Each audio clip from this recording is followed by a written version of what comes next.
नमस्कार। Asia news की खास पेशकश में आप सभी का स्वागत है। मैं हूं आपके साथ भागीरथ साहू। पाकिस्तान और नेपाल के बाद अब बांग्लादेश भी चीन के चंगुल में फंस चुका है। तभी तो बीजिंग के लौटे पीएम तारिक रहमान इन दिनों चीन पर हैं खासे मेहरबान। ना कोई दुश्मन ना कोई खतरा, फिर भी बढ़ा रहे रक्षा बजट। चिकन नेक पर चीन की नजर, हाईटेक फेंसिंग कर भारत इसे कैसे करेगा बेअसर, देखिए इस खास रिपोर्ट में।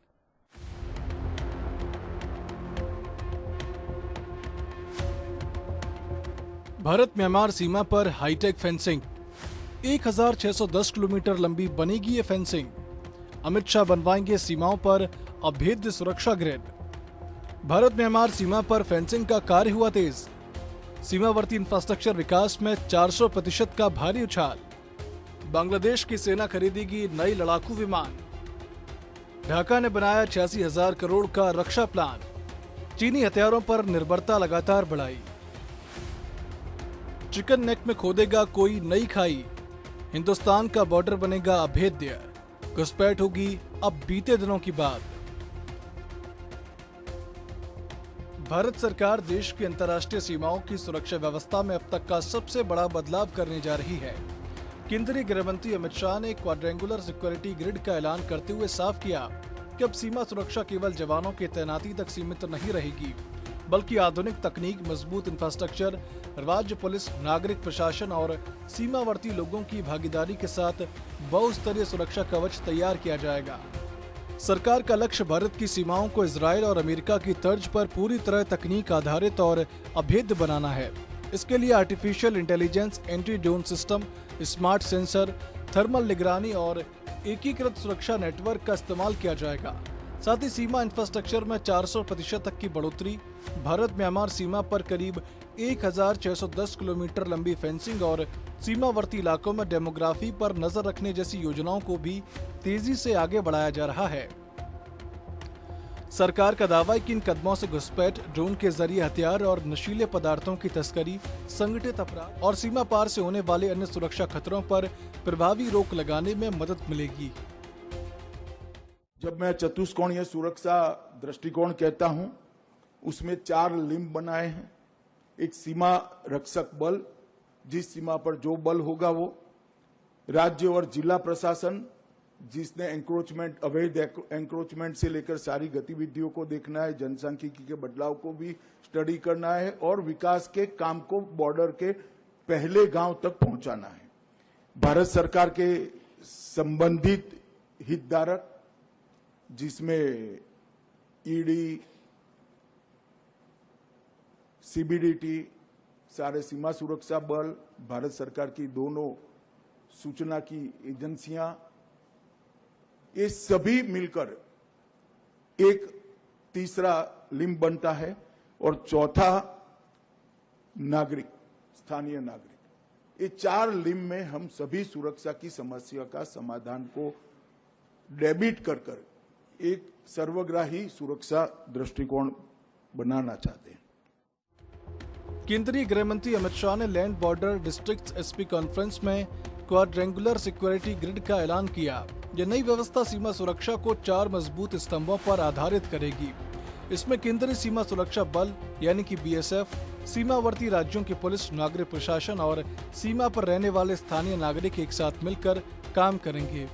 इसका मकसद केवल सीमा पर निगरानी बढ़ाना नहीं, बल्कि हर स्तर पर सूचनाओं का तेजी से आदान प्रदान करना और किसी भी खतरे पर तुरंत कार्रवाई करना है। सरकार का कहना है कि इससे सीमा सुरक्षा पहले से ज्यादा मजबूत और प्रभावी बनेगी।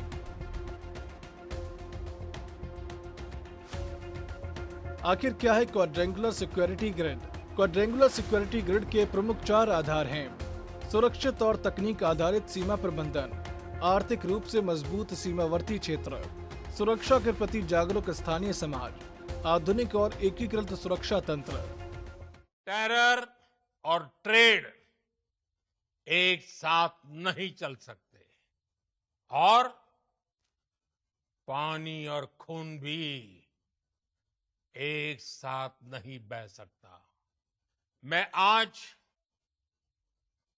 विश्व समुदाय को भी कहूंगा, हमारी घोषित नीति रही है। अगर पाकिस्तान से बात होगी तो टेररिज्म पर ही होगी। पहले तो भारत के तमाम बॉर्डर से लगातार घुसपैठ की खबरें आती थी। इसके पीछे का कारण था भारतीय सीमाओं की प्राकृतिक चुनौती।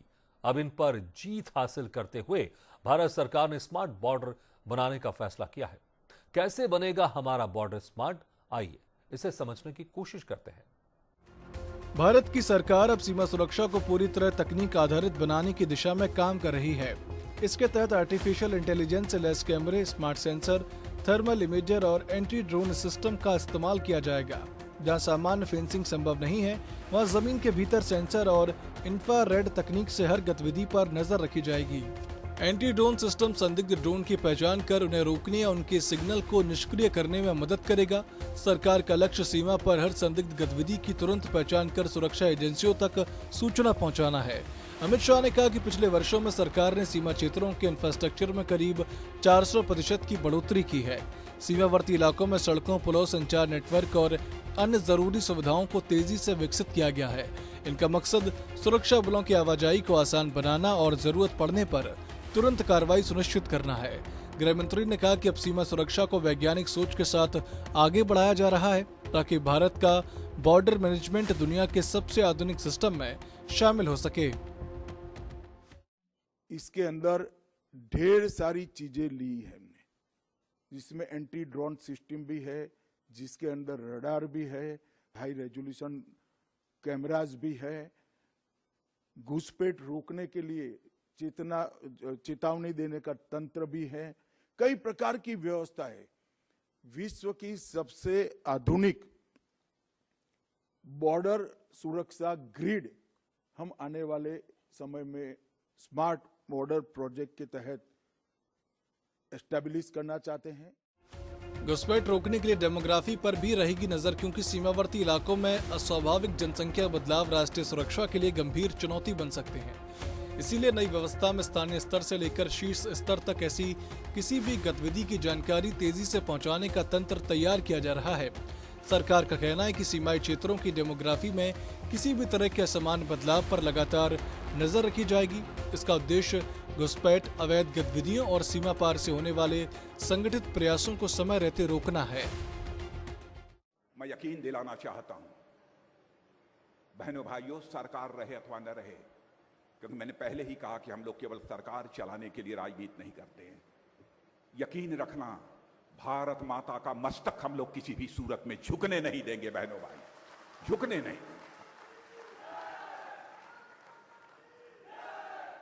कहते हैं पाकिस्तान के लोग, भारत और पाकिस्तान के बीच बात होनी चाहिए। किस बात पर बात होनी चाहिए? कौन सा मुद्दा है जिस पर बात होनी चाहिए? क्यों बात होनी चाहिए? बात यदि पाकिस्तान के साथ होगी तभी होगी जबकि जो आतंकवाद को संरक्षण देने का काम, पैदा करने का काम पाकिस्तान अपनी धरती पर कर रहा है, जब तक उस आतंकवाद को समाप्त नहीं करता है तो पाकिस्तान से बातचीत करने का कोई कारण नहीं है मेरे बहनों भाई। चीन के दौरे से बांग्लादेश के प्रधानमंत्री तारिक रहमान वापस क्या आए हैं, सेनाओं के आधुनिकीकरण की रफ्तार बढ़ा दी है। ऐसे में सबसे बड़ा सवाल तो यह है कि इनकी तैयारी का मकसद क्या है, किसके इशारे पर यह तैयारी हो रही है, बांग्लादेशी हथियारों के निशाने पर कौन है, आइए इसे भी लगे हाथ समझ लेते हैं। सरकार भारत और म्यांमार के बीच करीब 1610 किलोमीटर लंबी अंतर्राष्ट्रीय सीमा पर लगभग 31,000 करोड़ रुपए की लागत से फेंसिंग का काम करा रही है। इस परियोजना का उद्देश्य अवैध घुसपैठ, नशीले पदार्थों की तस्करी, हथियारों की स्मगलिंग और अन्य सीमा पार अपराधों पर रोक लगाना है। सरकार का मानना है कि मजबूत फेंसिंग और आधुनिक निगरानी व्यवस्था से पूर्वोत्तर राज्यों की सुरक्षा और मजबूत होगी। इसके साथ सीमावर्ती इलाकों में रहने वाले लोगों की सुरक्षा और विकास पर भी विशेष ध्यान दिया जा रहा है। सरकार अब सीमा पर बसे गांवों को देश का आखिरी गांव नहीं बल्कि पहला गांव मानकर विकास कर रही है। वाइब्रेंट विलेज प्रोग्राम के तहत इन क्षेत्रों में रोजगार, बुनियादी सुविधाओं और सरकारी योजनाओं की पहुंच बढ़ाई जा रही है। सरकार का उद्देश्य सीमावर्ती इलाकों से पलायन रोकना और वहां रहने वाले लोगों को सुरक्षा व्यवस्था का सक्रिय हिस्सा बनाना है। नई रणनीति में स्थानीय नागरिकों को सीमा सुरक्षा तंत्र की आंख और कान के रूप में भी महत्वपूर्ण भूमिका दी गई है। क्योंकि सीमा की सुरक्षा का सवाल है, तो भारत सरकार के सीमा सुरक्षा से जुड़े हुए विभाग और बॉर्डर डिस्ट्रिक्ट सिर्फ सम्मिलित नहीं होंगे, समग्र सुरक्षा के दृष्टिकोण में जितने जितने भी विभाग इन्वॉल्व होना चाहिए, ये सभी के भारत सरकार के अधिकारी और राज्यों के अधिकारी भी इसका एक प्रकार से हिस्सा बनेंगे। थोड़े समय के बाद इसका संस्थागत स्वरूप तय होने के बाद हम इसी प्रकार का इनिशिएटिव देश की जल सीमा, दरियाई सीमा के लिए भी लेने वाले हैं और दोनों मिलकर देश की सभी प्रकार की सीमाओं का समग्रता से सुरक्षा की चिंता होगी। भारत की लगभग 15,000 किलोमीटर लंबी अंतर्राष्ट्रीय सीमा 18 राज्यों और केंद्र शासित प्रदेशों से होकर गुजरती है। ऐसे में सीमा सुरक्षा को लेकर केवल चौकियों और जवानों तक सीमित नहीं रखा जा सकता। सरकार अब तकनीक, सुरक्षा बल, राज्य पुलिस, नागरिक प्रशासन और स्थानीय समाज को एकीकृत नेटवर्क में जोड़कर व्यापक सुरक्षा कवच तैयार कर रही है। उनका कहना है कि इस मॉडल का उद्देश्य घुसपैठ रोकने के साथ सीमावर्ती क्षेत्रों को सुरक्षित, समृद्ध और अधिक जागरूक बनाना है। विगत 12 साल में एक वैज्ञानिक दृष्टिकोण के साथ बॉर्डर सुरक्षा के लिए, सीमा सुरक्षा के लिए काम हुआ है। सबसे पहले बॉर्डर इंफ्रास्ट्रक्चर पर राजस्व खर्च होना, इसकी प्रायोरिटी चिन्हित करना और चिन्हित प्रायोरिटी पर इंफ्रास्ट्रक्चर को बढ़ाना। हम पीछे मुड़कर देखते हैं तो 2013 का बॉर्डर इंफ्रास्ट्रक्चर और आज के बॉर्डर इंफ्रास्ट्रक्चर में 400% का परिवर्तन है। मैं आंकड़े देना नहीं चाहता, बहुत लंबी बात है, मगर एक वैज्ञानिक दृष्टिकोण के साथ बॉर्डर सुरक्षा की पहली जो रिक्वायरमेंट थी, बॉर्डर के इंफ्रास्ट्रक्चर को मजबूत करना, इसको सरकार ने बहुत अच्छे तरीके से किया है। भारत के पूर्वी पड़ोसी बांग्लादेश में पिछले कुछ महीनों से सैन्य आधुनिकीकरण की रफ्तार तेज हो गई है। चीन, पाकिस्तान और तुर्की जैसे देशों के साथ बढ़ता रक्षा सहयोग, नए हथियारों की खरीद और भारत के रणनीतिक रूप से अहम सिलीगुड़ी कॉरिडोर के आसपास सैन्य ढांचे के विस्तार की योजनाओं ने क्षेत्रीय सुरक्षा को लेकर नई चर्चाएं छेड़ दी हैं। हालांकि किसी भी संप्रभु देश को अपनी सुरक्षा जरूरतों के अनुसार हथियार खरीदने और सेना का आधुनिकीकरण करने का पूरा अधिकार है। हम आज भी चाहे हल्दी घाटी हो, चाहे हमारी गलवान घाटी हो, बहनों भाइयों, भारत का मस्तक न झुका है न कभी झुकने पाएगा। आपको विश्वास दिलाता हूं, भारत का मस्तक न झुका है न कभी झुकने पाएगा। और मैं कहना चाहता हूं, जो कुछ भी हमारे पड़ोसी देश के साथ हुआ था गलवान घाटी में, उससे आप अच्छी तरह परिचित हैं। पड़ोसी देश चीन है, लेकिन हमने तो डंके की चोट पर कह दिया था। हमारे प्रधानमंत्री मोदी जी ने भी कहा था कि राजनाथ सिंह जी आप बोलो, डंके की चोट पर कोई फर्क नहीं पड़ता, कि हम किसी को छेड़ेंगे नहीं, यदि हमें कोई छेड़ेगा तो हम उसे छोड़ेंगे भी नहीं। यही हमारा संकल्प है। बांग्लादेश लंबे समय से अपनी रक्षा क्षमताओं को मजबूत करने की दिशा में काम कर रहा है, लेकिन हाल ही के महीनों में उसकी तैयारियों की रफ्तार पहले के मुकाबले काफी तेज दिखाई दे रही है। ढाका एक साथ सेना, नौसेना, वायुसेना, बॉर्डर गार्ड और कोस्ट गार्ड के लिए नए हथियार, लड़ाकू विमान, tank, helicopter, missile system, drone और युद्धपोत खरीदने की दिशा में आगे बढ़ रहा है। इसके साथ ही सरकार घरेलू रक्षा उत्पादन बढ़ाने, ड्रोन निर्माण संयंत्र स्थापित करने और नए सैन्य बुनियादी ढांचे के विकास पर भी जोर दे रही है। चीन द्वारा बांग्लादेश को हथियारों की भारी सप्लाई भारत के लिए पूर्वोत्तर सीमाओं पर एक नई चुनौती भी खड़ी कर रही है।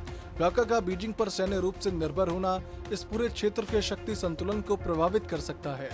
भारत को इस रक्षा खरीद और इसके दूरगामी परिणामों पर बहुत बारीक नजर रखनी होगी। दिलचस्प बात यह है कि यह सब एक ऐसे समय में हो रहा है जब बांग्लादेश किसी बड़े युद्ध में शामिल नहीं है।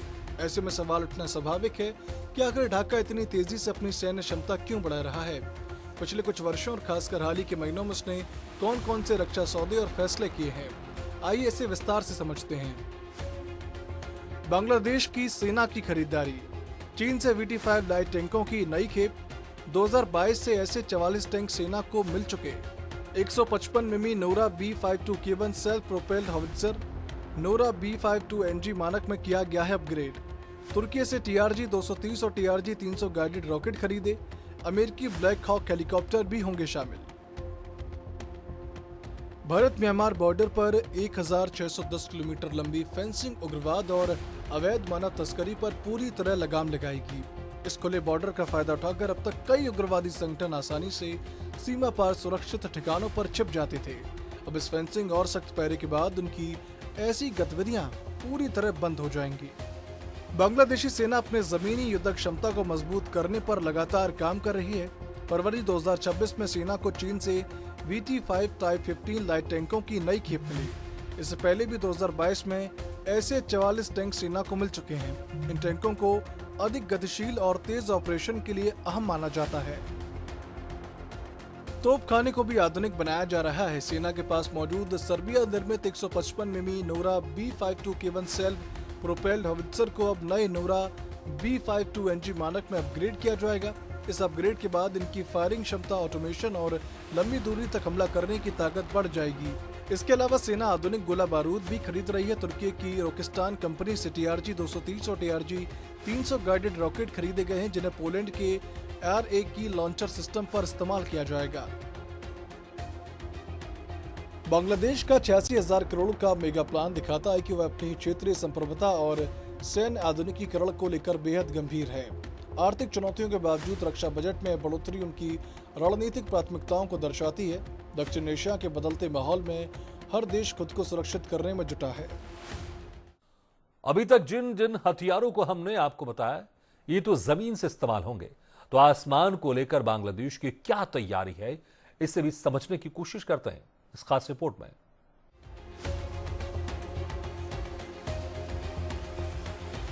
सेना केवल जमीन पर ही नहीं बल्कि हवाई क्षमता भी बढ़ा रही है। 31 दिसंबर 2025 को 4 refurbished Sikorsky UH-60L black hawk helicopter खरीदने के लिए टेंडर जारी किया गया। ये हेलीकॉप्टर सैनिकों के परिवहन, मेडिकल इवैक्यूएशन और अन्य अभियानों में इस्तेमाल होंगे।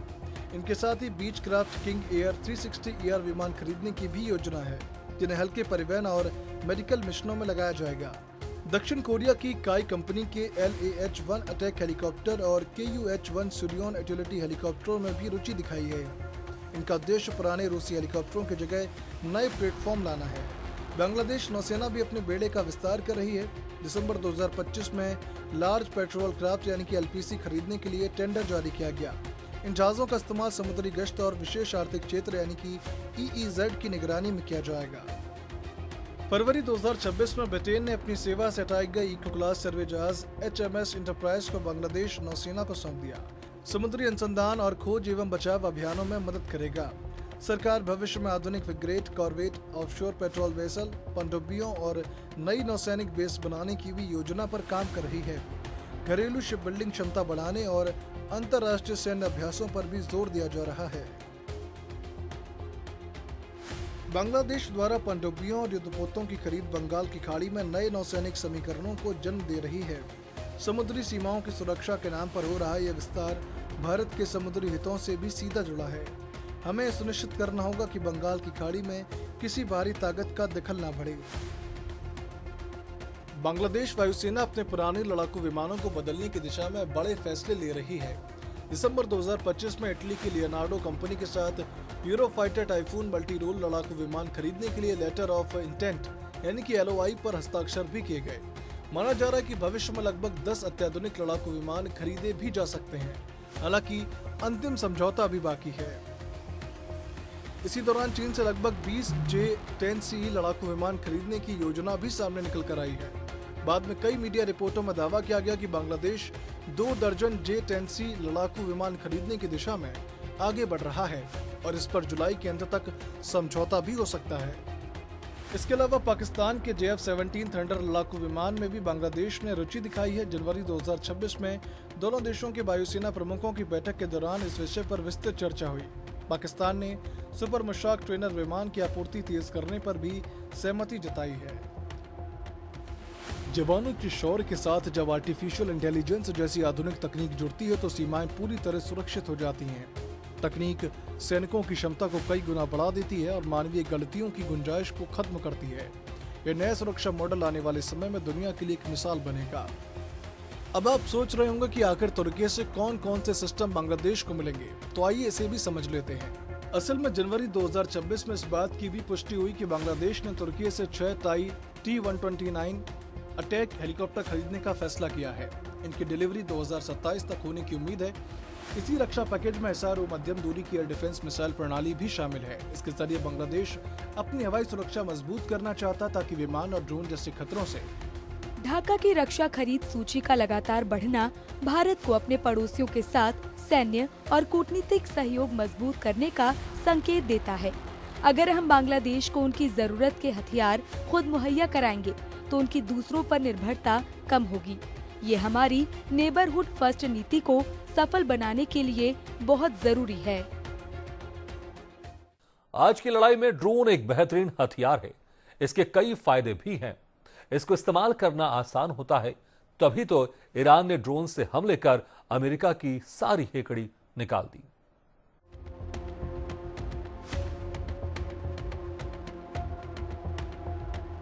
बांग्लादेश अब केवल ड्रोन खरीद ही नहीं रहा बल्कि उन्हें देश में बनाने की तैयारी भी कर रहा है। जनवरी 2026 में चीन की CTC इंटरनेशनल के साथ समझौता किया गया, जिसके तहत देश में ड्रोन निर्माण और असेंबली प्लांट स्थापित किया जाएगा। इस समझौते के तहत CTC XY-1 निगरानी ड्रोन की तकनीक भी बांग्लादेश को दी जाएगी। इसके अलावा ऑस्ट्रेलिया ने बांग्लादेश को 12 निगरानी ड्रोन और उनके कंट्रोल स्टेशन उपलब्ध कराए हैं, जिनका इस्तेमाल कोस्ट गार्ड समुद्री निगरानी में कर रहा है। सरकार ने बोगरा में तुर्की के साथ मिलकर सैन्य ड्रोन निर्माण संयंत्र स्थापित करने का फैसला किया है। ये फैक्ट्री बोगरा एयरपोर्ट के पास बनाई जाएगी। सरकार यहां नया एयरबेस भी विकसित कर रही है। इसके साथ ही चीन की मदद से ऐतिहासिक लाल मोनेराहट एयरबेस को दोबारा विकसित किया जा रहा है। ठाकुरगांव एयरपोर्ट का भी विस्तार किया जा रहा है। इन सभी परियोजनाओं का स्थान भारत के रणनीतिक रूप से बेहद संवेदनशील सिलीगुड़ी कॉरिडोर यानी कि चिकन नेक के आसपास माना जाता है। इसी वजह से इन गतिविधियों पर भारत भी नजर बनाए हुए है। तकनीकी सुरक्षा के इस नए मॉडल से सीमा पर तैनात हमारे जवानों का वर्कलोड काफी हद तक कम हो जाएगा। उन्हें अब हर वक्त अत्यधिक तनाव में रहने की जरूरत नहीं होगी, क्योंकि सेंसर्स और कैमरे अलर्ट मोड पर रहेंगे। इससे हमारी सेनाएं किसी भी आपात स्थिति में तुरंत प्रतिक्रिया देने के लिए हमेशा तैयार रहेंगी। सरकार ने बॉर्डर गार्ड ऑफ बांग्लादेश के लिए मोटरसाइकिल खरीदने की मंजूरी दी है, ताकि सीमावर्ती और शहरी इलाकों में तेजी से गश्त की जा सके। तो वहीं कोस्ट गार्ड के लिए 2 हाई स्पीड पेट्रोल बोट भी खरीदी जा रही है। बुलेट प्रूफ और तेज गति वाली ये नौकाएं तस्करी रोकने, तटीय सुरक्षा और खोज एवं बचाव अभियानों में इस्तेमाल होंगी। प्रधानमंत्री तारिक रहमान ने संसद में जानकारी दी कि सरकार अगले 10 वर्षों में लगभग 86,000 करोड़ टका खर्च कर सेना के व्यापक आधुनिकीकरण की योजना पर काम कर रही है।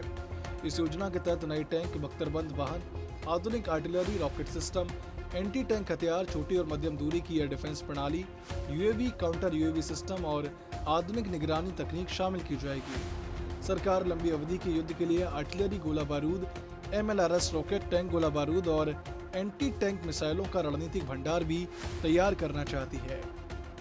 चीनी हथियारों से बांग्लादेशी सेना का लहस होना ढाका पर बीजिंग के भू राजनीतिक और सामरिक प्रभाव को सीधे तौर पर बढ़ाता है। चीन रक्षा सौदों के जरिए दक्षिण एशियाई देशों के नीतिगत फैसलों में अपनी पैठ बनाना चाहता है। भारत को कूटनीतिक स्तर पर बांग्लादेश के साथ अपनी साझेदारी को और अधिक प्रगाढ़ करना होगा।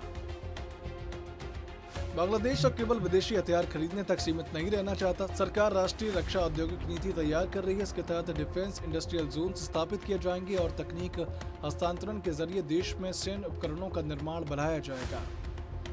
योजना के अनुसार देश में आधुनिक assault rifle, anti tank missile, fuse primer, bullet proof jacket और हेलमेट जैसे सैन्य उपकरणों का घरेलू उत्पादन बढ़ाया जाएगा।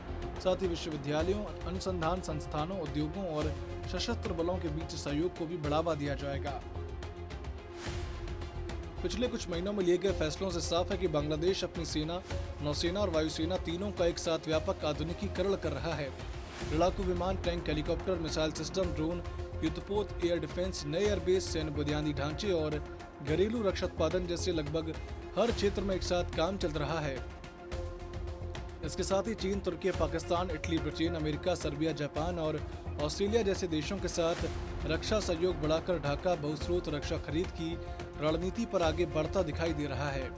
इस पूरे घटनाक्रम का एक और महत्वपूर्ण पहलू यह है कि कुछ सैन्य परियोजनाएं भारत के रणनीतिक रूप से बेहद अहम सिलीगुड़ी कॉरिडोर के आसपास विकसित की जा रही हैं। हालांकि किसी भी संप्रभु देश को अपनी सुरक्षा जरूरतों के अनुसार सैन्य क्षमता बढ़ाने का अधिकार है, लेकिन इन गतिविधियों का क्षेत्रीय रणनीतिक महत्व भी है।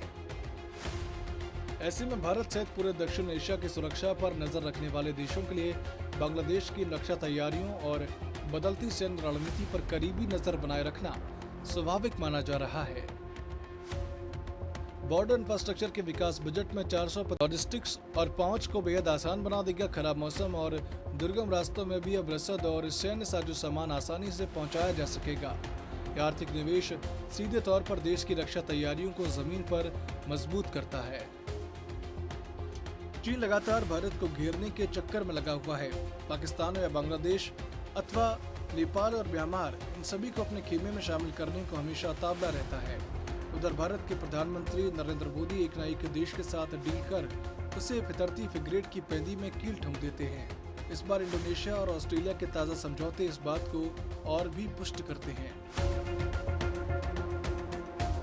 Bureau report, Asian news.